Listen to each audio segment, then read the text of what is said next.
Our world is full of the unexplainable. And if history is an open book, all of these amazing tales are right there on display, just waiting for us to explore. Welcome to the Cabinet of Curiosities.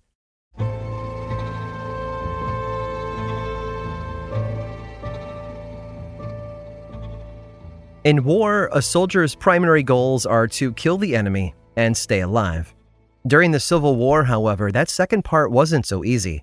Musket balls did immense damage as they tore through flesh, often taking winding routes and remaining lodged inside the body. This, of course, led to infections, which turned into high fevers and eventually death.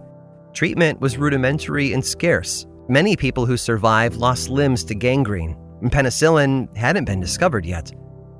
The Civil War saw the birth of an organized ambulance system as a way to safely and quickly rush injured soldiers to local hospitals. Trains were also used as mobile medical units, but care itself had not advanced in any meaningful way. It wasn't like there was time either, with war raging across the country. However, some soldiers suffered from gunshot wounds found themselves being healed by something outside the realm of modern medicine. It was a phenomenon that had to be seen to be believed. You might say they had a guardian angel watching over them.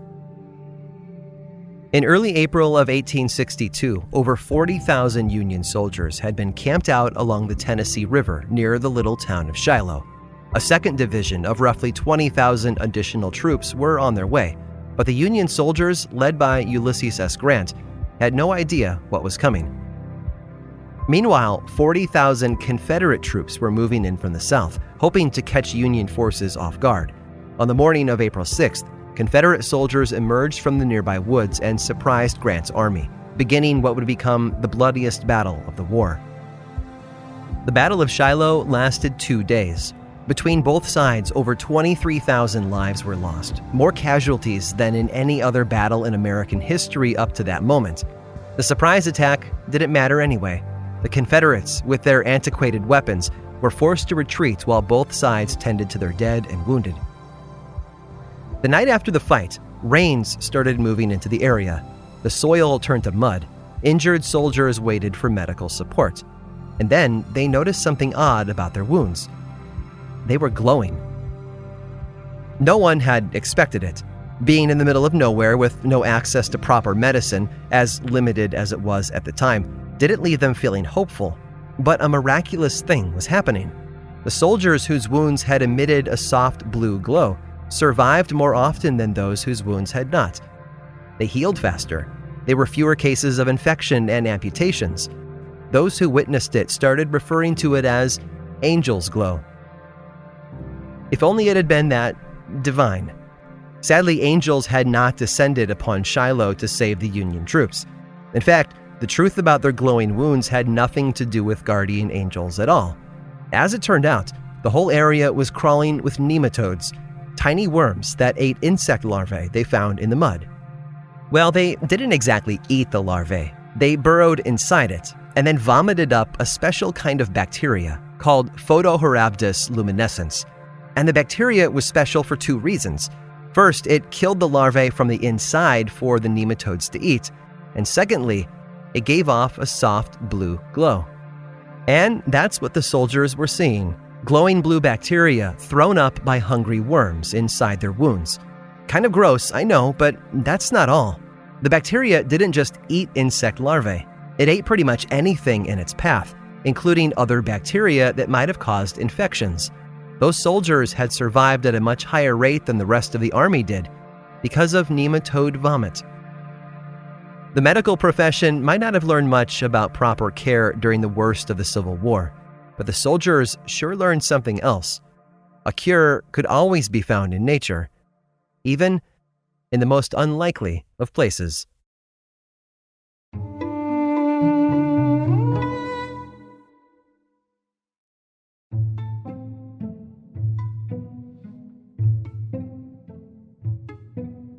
The greatest minds in history left behind legacies of legendary proportions.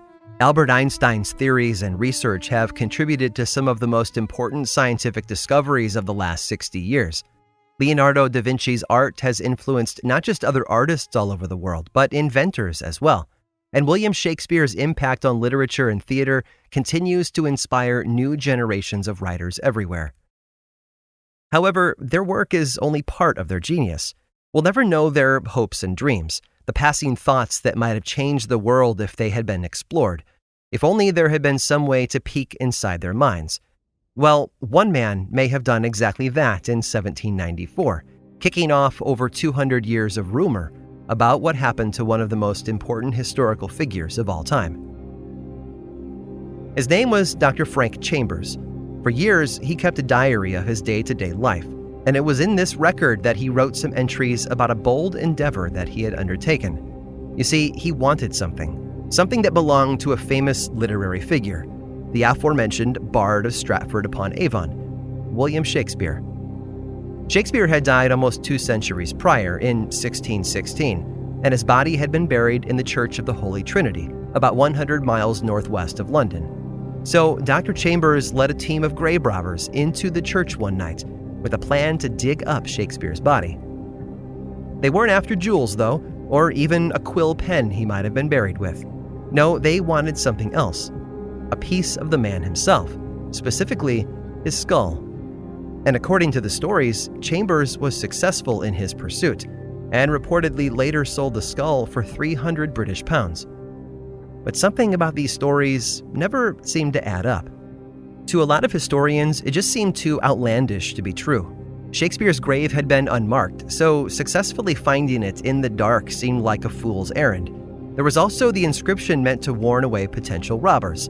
"Blessed be the man that spares these stones, and cursed be he that moves my bones."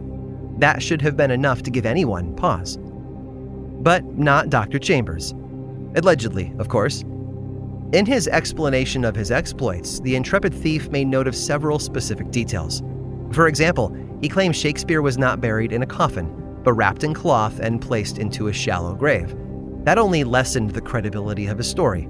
After all, why would someone as famous and brilliant as William Shakespeare have been buried in such a common and unfitting way? Unfortunately, there was no way to be sure.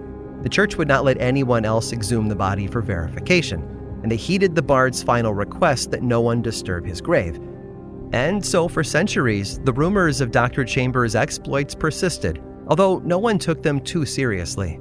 Scholars and theater aficionados alike just couldn't accept that such a great mind might be resting in such a mundane grave. That was until 2016, 400 years after his death. That's when archaeologists found another way to get the answers they needed. Using ground-penetrating radar, the scientists scanned Shakespeare's grave to get a more accurate picture of what was inside, and what they found shocked them.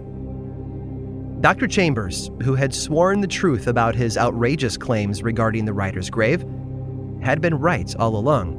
William Shakespeare had, in fact, been wrapped in cloth before his burial, in a shallow grave only 3 feet deep. What's more, perhaps the boldest and strangest claim of all hadn't been so strange. The head really was missing. No one knows where it is today, or who might have it, but I like to imagine it's being used in a very special performance of Hamlet. Dr. Frank Chambers confused the literary world for centuries with his amazing claim, but in the end, it was proven true. He might have been our predecessor in many ways, but he certainly found a way to get ahead of us.